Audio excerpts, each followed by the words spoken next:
एलौं जे मैया अहिंक दरबार में,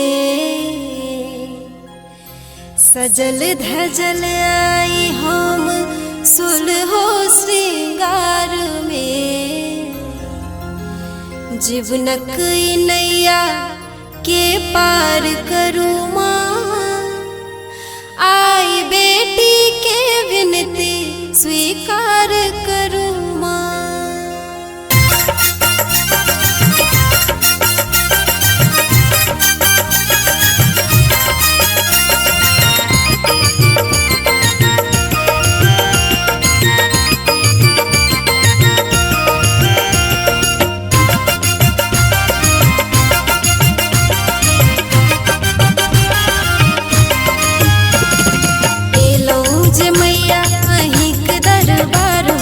सजल धजल आई हम सुलहो श्रृंगार में। एलौं जे मैया अहिंक दरबार में, सजल धजल आई हम सुलहो श्रृंगार में। जीवनक नैया के पार करूँ माँ, जीवनक नैया के पार करूँ माँ। आई बेटी के विनती स्वीकार करूँ माँ, आई बेटी के विनती स्वीकार करूँ माँ।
सपना से हम सोच लिए, खीर पूरी मेवा संग लड्डू बन लिए।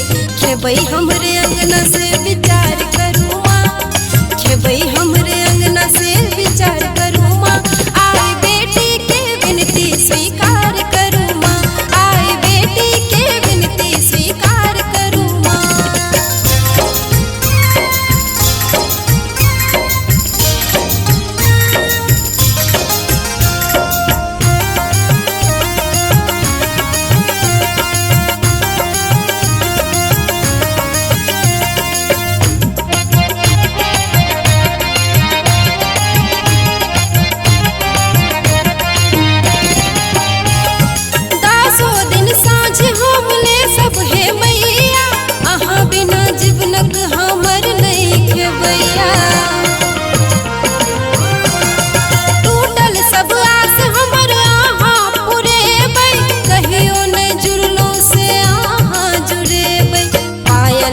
कहल सुनल माफ कह देबै, बिसरब नहीं माँ हमरा गर्दन लगेबै।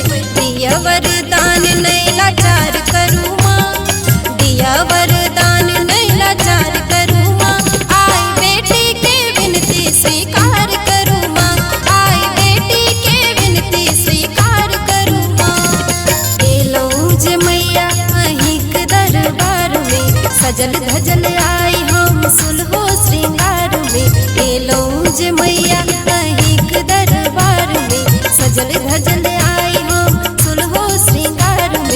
जीवनक